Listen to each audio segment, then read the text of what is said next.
And last but not least, we have John Wick Chapter 3, Parabellum. Well, we actually reviewed Chapter 2 a couple of years back in on this podcast here.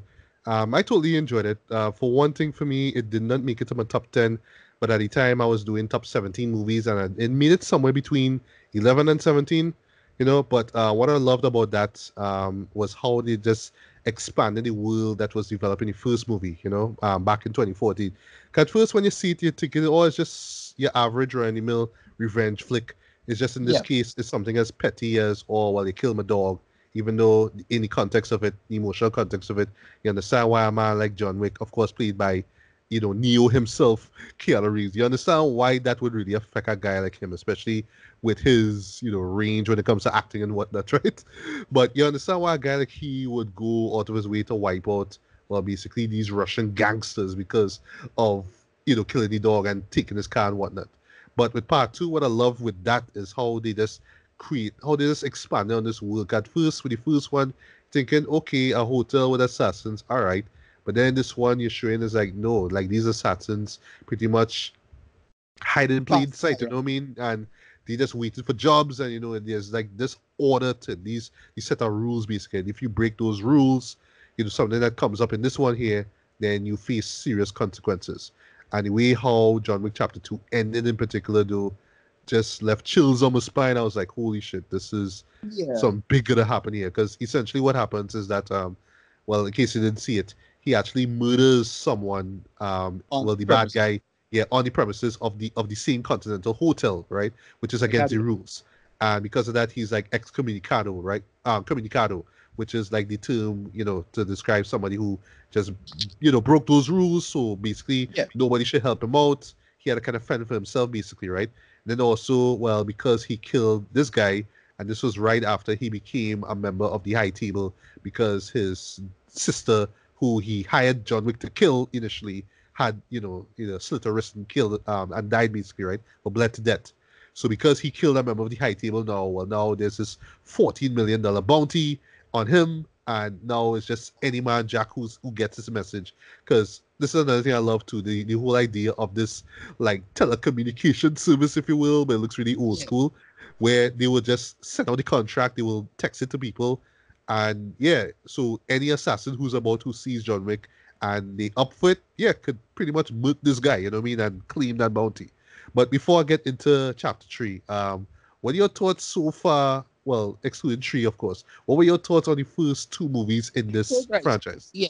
The first film was a nice surprise. I didn't expect the first film to be as good as it was. Not only the action was impeccable and just so well done in terms of all the set pieces and Long choreography. takes, yo. Long Yeah, takes. exactly. Yeah. It just had this really interesting, clever kind of world building. Still comic booky, bullshitty, but it still works for what it was. And I just appreciated the first film for what it was. Then the second film kind of it eat too much of the trough at this in that second film. A little too ridiculous and over the top. I think what killed the second film a little bit for me was that almost everybody in on this, and that Oh, kind of yeah, under yeah, yeah. That whole idea that literally anybody is a killer, that yeah, kind of thing. Yeah. I find it's a bit much. I find it's too many people that was in on it. And this third film, well, we will talk about it now. I was it started off strong, but I was a little disappointed that they didn't suss it out the way they should have. Oh, And okay, okay. then the last couple action sequences was kind of tired, a little sleepy in my opinion. Afterward, because the opening to this movie, the first act is so good. It is. It is. That first act is so good. The fight with the book in the library, the stuff with the horses, that knife throwing sequence is so good. Um, and then it just like when they get to Halle Berry, which she had some solid action with her, but everything after that just kind of peter out. And then what I thought is that, oh well, they're just gonna have a sort of they have closure with John's arc, because you start to find out about the origins and where he come from, you learn his real name, and you thought, oh, there's where he come from and whatnot. And then they just decided to make another. They didn't really wrap it up. They just kind of say, oh well, another sequel beat. All right. Well, I could wrap this up a little better. And that's kind of my big problem with this. Like, I like it a lot. It had some Raid Redemption level awesomeness, and it had two people from the Raid movies in it. Yep. And even though I liked him, I thought he was a bit of an annoying villain that they could have do better with, which was Mark Dacascos. Yeah, I didn't even pick up on that was him, until I watched it. It's like, oh shit, that's him. Cause he just has this bald head basically. It's like, oh yeah, that's him. Wow, look at him. And then I thought they could have done more with the whole adjudicator girl. Like, I thought she would have been something, but she didn't do anything either. I thought that was kind of lame. And that character, she was like, that was clearly meant to be written for Carrie Ann Moss. I was telling my friend that, like, right down to the Trinity like haircut. I was like, yeah, this is supposed to be her. And right down to the delivery of the lines as well too. I was like, yeah, this clearly was supposed to be Carrie Ann Moss here. But here's where this review is gonna get pretty tricky, right? So I do understand your nitpicks with the film, and I will not go out of my way, honestly, to say that it is a perfect 10 out of 10 film here. But as far as what they were going for, as far as the whole action vibe of it, I kind of love this movie, but right. I'll say only the last couple of fights was kind of lame. Like, I thought the final fight with the two guys and then Mark Dacascos himself was a little kind of underwhelming, at least compared to what we had before in the movie. Because, like, you had epic, you had animals involved, horses and dogs ripping off guys' nuts, and yeah. And then this awesome knife throwing sequence, which I thought that was like the highlight of the movie for me, and that happened so early in the film now. Yeah. I think because those last action sequences is kind of boring for me. That's why it kind of underwhelmed, because I don't like, okay, you could fuck up your story, fine, for stuff like this. I don't mind that, even though I wanted them to write it better. But I didn't mind. Yeah, you had to come good with the action, and then I thought some of the action was just kind of boring. Like the final action with the big table people was just boring. It's just dudes in armor. Like, that's it. Okay. So they just get armor piercing. Yeah. I get. Look, it's still a good action sequence. I ain't saying no, but it's still old hat now. Like, okay, they just had armor piercing shotgun rounds. That's it. Like, that was the solution problem. Okay, well. Right. And I thought they could have done more with it, man. Yeah. Okay, so just to talk briefly about what it's about, right? 'Cause I don't want to spoil anything, right? So, as you said, John Wick is a wanted man now because, of the bounty, of the contract, placed on him, right? So, we eventually following him roughly about a few minutes after his time is up, because he's given an hour basically to flee New York. And once that time is up, it's fair game. Any man jack up to kill him, right? And we do see how that plays out in a number of like elaborately set up and well executed action scenes, right? But from that moment, it's just like, John has to meet with someone, and that particular someone, in the process, we reveal his name, and slight little spoiler, it's on the Russian side of things, which makes sense to me, because like, even in the first movie, it's like, this man know Russian. It's like, oh, okay, and why this whole emphasis on Russia, especially in the first two movies? Like, oh, okay, that actually makes sense. I dig that, right? But basically, it's for him to clear his name in terms of the whole high table and what went on there. So he has to go to a particular place, and he meets Halle Berry in the process, and they meet somebody else, and there's a shootout that goes on, and it's just all about him just trying to clear his name. And he kind of does. He ends up going back into New York, but it's to do a particular job that he did not want to do.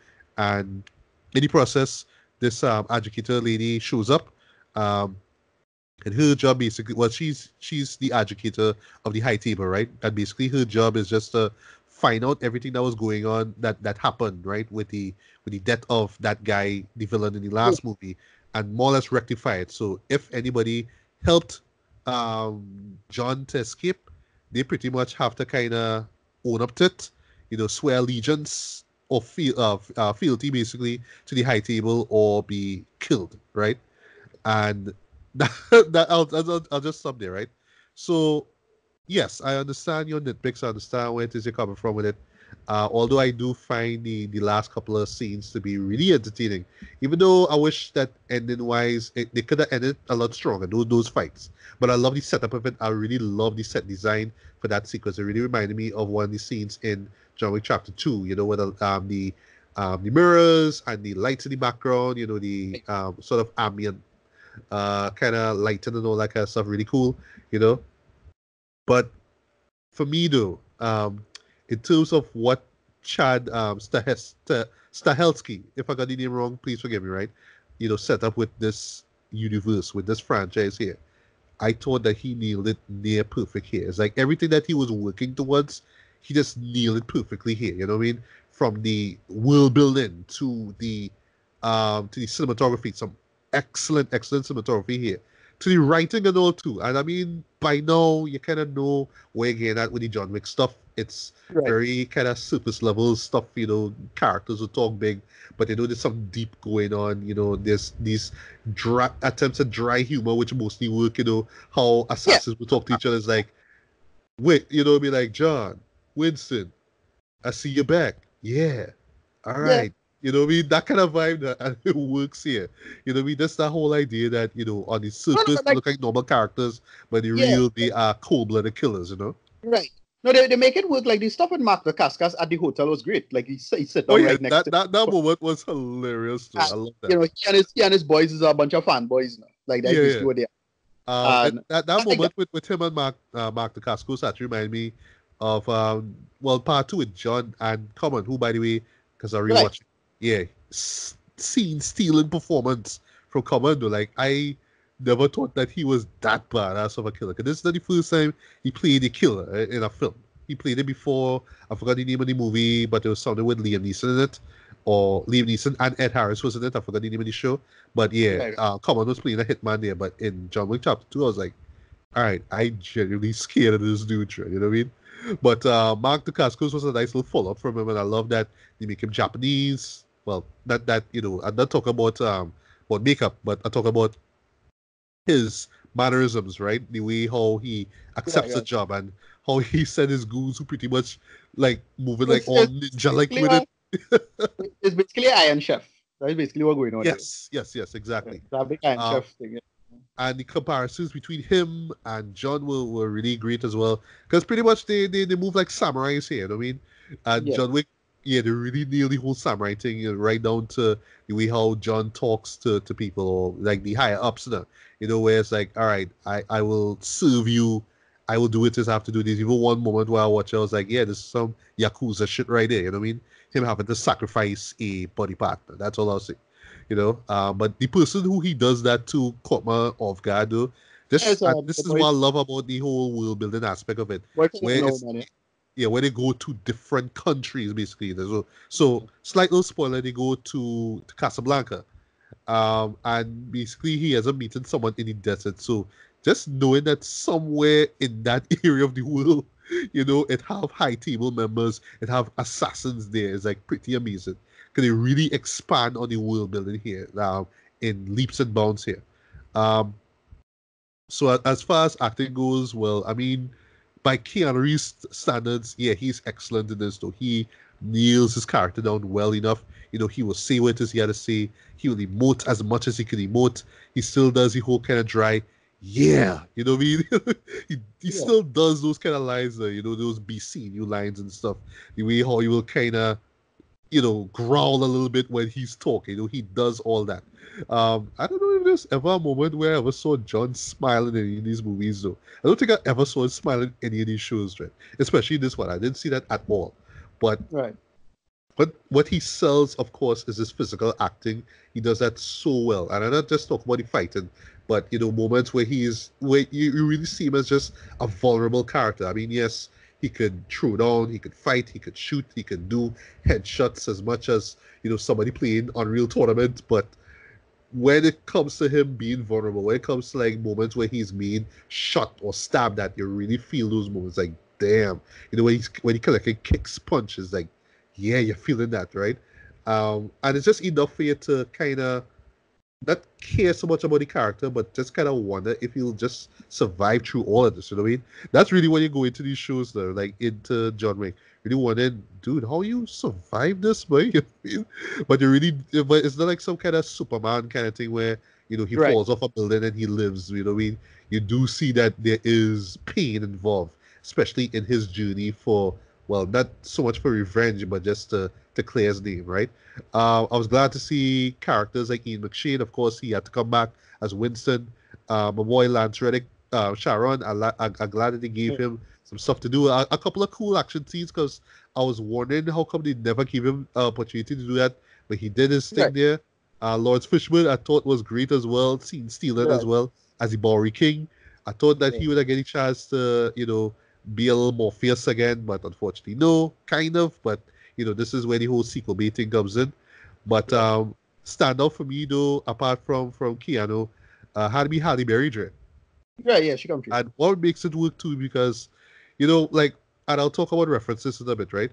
When I was seeing her do the action scenes, I was thinking, all right, so clearly they're inspired by her performance in Die Another Day, right? Where she was, I Right. mean, in that year she was eye candy, but she was shooting a couple of people around her because it's a Bond film and she's a Bond chick, right? She's a Bond girl, sorry.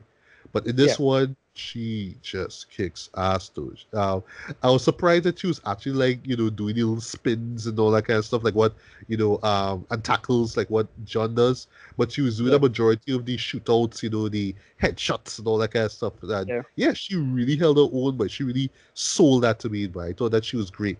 And I don't want to call it chemistry, but the moments between the two, where it's just like, yeah, there's a lot of tension, a lot of bad blood between them. But they'll work Yeah. together for a certain cause, what I mean? That worked. She came in, she did what she had to do. She wasn't there for the rest of the show, which I understand because it's John Wick. That's the rule of it, and it worked there. As for references, really, what caught me, what surprised me here were the references to other movies. They know, like in the second film, they make a reference to a Harold Lloyd film, right? In the very beginning, they do that again, and I forgot the name of the show. I think it's called The General. I think it was. It's either him or Buster Keaton. Is the one where the Right. guy was on the train, right?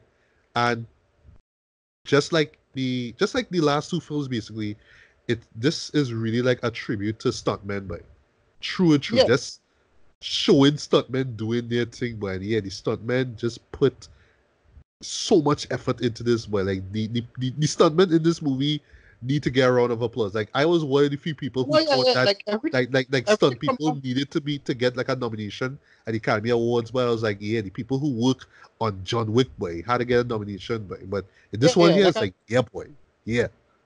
Yeah. I can't be no. I don't know because I was actually quite impressed with the stuff with the dogs.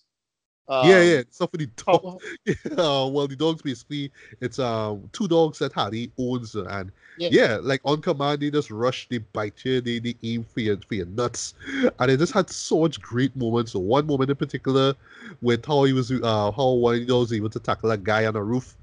I was Yeah. clapping at that. That I was was impressed so with it. amazing. Yeah, it was Yeah, it was very impressive in that sense. I mean, I listen. I'm not saying that's an issue. The movie did some great action sequences because, as I said, the nitro and stuff was great. Like for me, that was like the highlight of the movie. The yeah, yeah, opening of the book was great. All of that was yeah. fine. No, no, I totally understand what you mean, though. But that's what I want to get to the very end. But yeah, continue. I think I just wanted a proper closure with John's arc. Like to me, them should have take down the high table people in this, in my opinion. So just it's just more battle and we're gonna lead up to the high table again. It's like yeah, but Right, like right. that. I Yeah, understand. I understand. Yeah, it is kind of like a thematic letdown because you're thinking, okay, this is going to be the end. But the moment where, like, this is outside of the movie, right? The moment where I saw this article where Keanu was saying, well, if the fans want more, I could do I could do more of these John Wick movies. I was like, all right, yeah, so this movie clearly is not going to be the end. So I went in knowing that yeah they will have a John Wick 4 anyway, right? But personally, I think they should just have two more, end it right here. I don't want it yeah. to run like a Mission Impossible franchise, which I will make a comparison to later on. Let's But I think don't want again. it to run past 5 movies. Like let's stop at 5 and then just let Keanu do dramas and thrillers and hopefully not shit like replicas. You know what I mean? Yeah. Right. But just a few things I want to say before I get to read it, right? So, but yeah, the action sequences, boy, yeah, praiseworthy in my opinion. Some of the Yeah, best great. I've seen in a movie, in an What action movie. Period. what movie was it again that they take the whole motorcycle sequence from? I'm forgetting even that movie. The Villainous. That's the South Right. Korean movie that I reviewed last year. So yeah, Yeah. that's shot with the guys on the bikes with the katanas, Right. straight lifted from it. But unlike the Villainous, which they do that whole thing in one take, at least in John Wick 3, they were smart enough to cut around it. So they used some really smart cuts here. I really love that. So it's not like they were trying to do things too ambitious, right? They know their limitations, right? But talk about the stuntmen for a bit. Yeah, the stuntmen, just what they what they put themselves through with this. Yeah, it really deserve a round of applause though. But yeah, and even right, well, Keanu Reeves, I know he does a majority of his action scenes, and yeah, even he and all once again commits to doing these scenes. All they could tell where they bring in a stuntman, of course, but yeah, when Keanu Reeves does this thing, it's like, yeah, boy, see what you want about this acting, but when it comes to him, like really getting grimy and dirty and sweaty, dread fighting people, yeah, the man is committed, right? Yeah. But really, what surprised me though was the references to other movies. So I don't want to say the moments, but I saw references to the good, the bad, and the ugly. I saw like two Right. references to it, right? I saw, you could kind of interpret this as a Lawrence of Arabia, but I more saw it as good, the bad, the ugly, given what was going on. But Right. yeah, good, bad, the ugly is one. Lawrence of Arabia is one. They make a reference to the Matrix, a really blatant one. The guns, lots of guns. Right. Another one from Matrix Reloaded, one of those blink and you miss it moments where it's almost like replicating the end of the speech between Neo and the architect. If you remember the Right. last Yeah. thing that Neo said, yeah, I was like, okay, I see what they did there. Yeah. A little bit. A Um, little bit.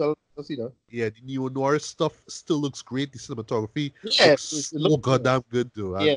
Yeah. They have yeah, I some know they really do good. some color correction here or there. By the way, props to that color corrector. Yeah, boy. Yeah. Yeah, boy. But when it The comes to idea is light something and normal, but colors, yeah, when it comes to lighting and colors, boy, they nail this yeah. thing perfectly, boy. Yeah. Yeah, they know when to use bright colors, they know when to use That dull, shot, all that stuff. that I forget which part it was. That shot that was similar to remember Skyfall had a great shot with the shadows. Yes, yes, yes. Yeah, yeah. Even that. Oh well, I'll talk about that sequence in a bit. Yeah. That like the room with the mirrors and stuff like that remind me of Skyfall a bit. Um, Also that room scene in particular with the where he faces Mark Dacascos and his goons.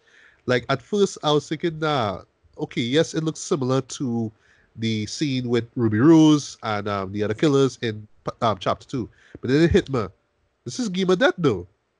This is Pretty Game much, of yeah. Death because like literally every level is a new set of goons there. Well, Yeah. in the Bruce Lee movie, it was just one person per floor, right? And they're Right. Richie being bad guy. But this one is like two, three goons or whatever it is, and you're like two floors. One of which had one of the guys for the raid. I thought that was real funny, and he's like this. It's like, Great action. oh, both of them was for the raid. Okay, okay. Yeah. I was trying to This one, he was in, well, okay, it had one guy who played two different roles in the raid, and then the right. guy who was playing the last boss in the raid too. But the Oh, guy, okay, okay, okay, okay. Because I Mad Dog, remember, yeah, I Mad remember Dog. Mad Dog. I noticed Mad Dog, but I was trying to remember who the other guy was. All right. Okay. Yeah, the other guy was the fellow who fought Rama inside the kitchen. Oh, him. Okay, okay, okay. All right. Yeah, I think Yeah. it was him. And I love, well, once again, you say he was like, we always wanted to fight John Wick, you know. Right. So like, are you okay? You're too old for this. Yeah, I It was thought on point. I thought that was yeah, funny. That was funny. it was funny, but I thought it was kind of slow. But I get it from a fanboy or his fanboys now. Like they kind of don't really want to kill him, kind of thing. Yeah, yeah, exactly. And Right. even Mark Dacascos, that moment with him as a character, I thought was pretty good as well. Like he was Yeah, the I actually basic, like this character. I like but this character, like but like what he brought to the table though, I thought was really good. Like it was just more than just being looking menacing and being able to kick ass, right? yeah, But it just what like how he kind of how he respected John, you know what I mean? But he's still willing to kill him because he get hired to do it, right? yeah, he's John. So I thought that was really good. But yeah, as far as the story goes, I love the pace of it. I love where it was going. I love the idea that yeah, there are consequences to your actions because yes, we understand why John killed the guy in part two. We get that, right? But you can't just leave that and think that nobody else was gonna like he was gonna get away from that scot free, right? I love Right. how they just paint a majority of these characters here as just being so gray, basically, right? Not neutral. Where, yeah, they might kind of form an allegiance with somebody that you don't like, But that's the world. That's the world of assassins. That's the world of killers. Like, you really can't trust anybody in this show, even right down to people who have helped you over the course of two films. That's all I'll say. No spoilers, right? But yeah, it's the references to the movies, the cinematography, it's the action sequences. The music was great as well. Tyler Bates returns again with a great score. Just how they develop the world even further, right down to giving us John's real name as well. Yeah. It just worked for me, right? Now, here's the thing, right? Now, I know for some people, they might just look at, this franchise as a whole and be like, but this is just visceral action. It's brutal. It's gory. It's violent, blah, blah, blah. But that is the beauty of it, though. It is an unapologetic love letter to, like, I call it like 70s revenge flicks, Yeah. 80s schlock slash machismo movies, where it was like, the Arnold Schwarzeneggers and the Sylvester Stallones, right?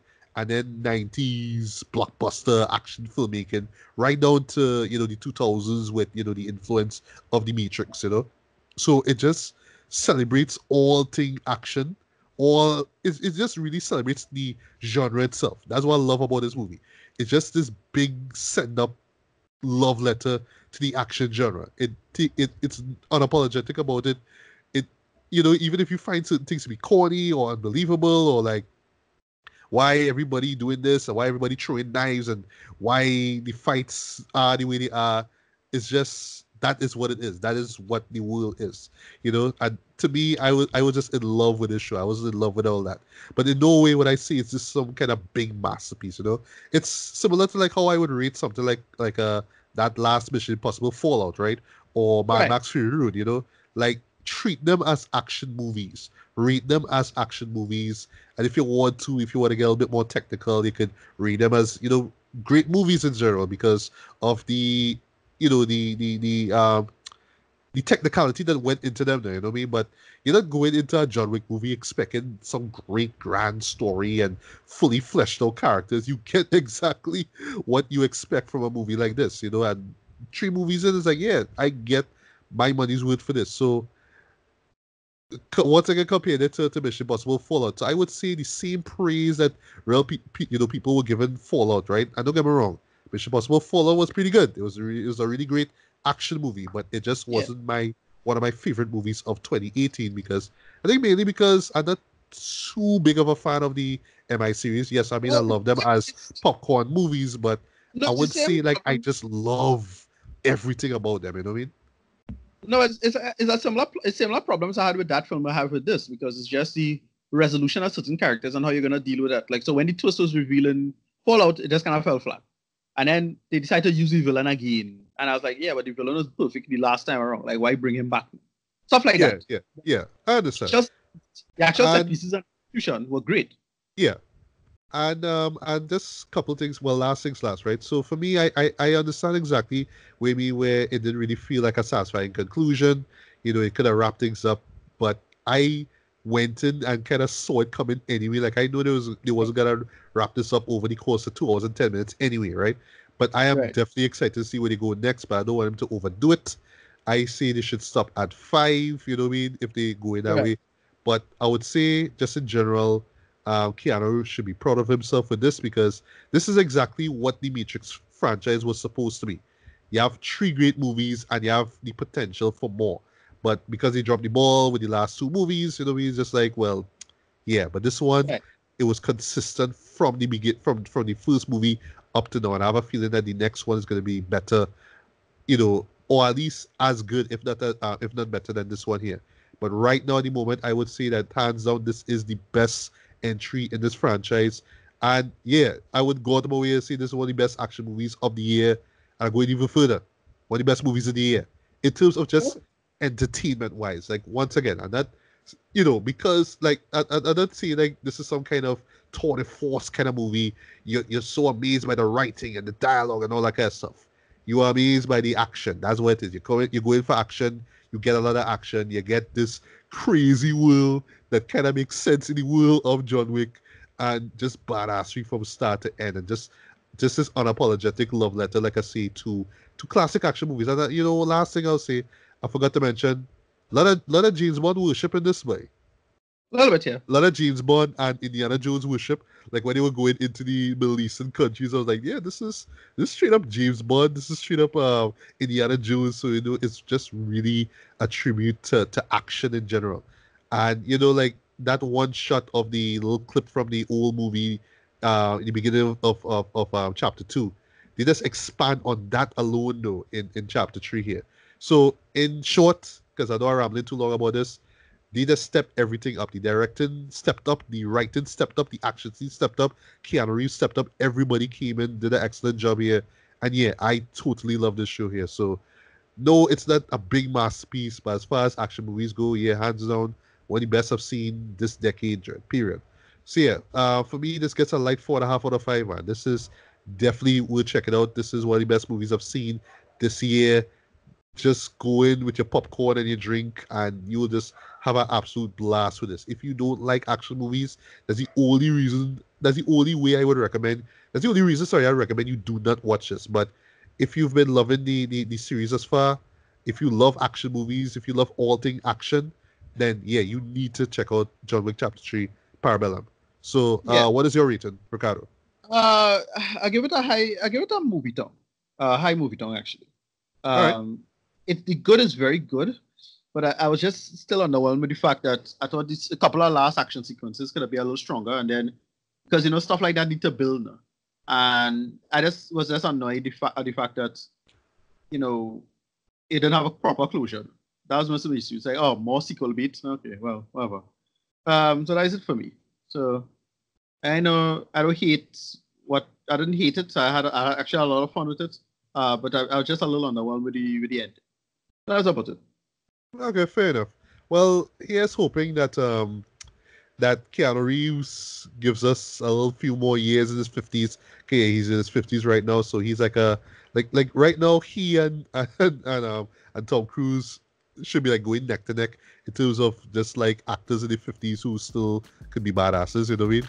But like I say, I just think that he just needs to knock out like 2 more movies in this franchise, end it off really nice, and then just move on to doing other stuff, you know what I mean? But Right. yeah, part 3 is a real deal. I really want to see part 4 top this off. I'm not sure if they could, but if Mission Impossible could do it, I think this franchise could do it as well. Right.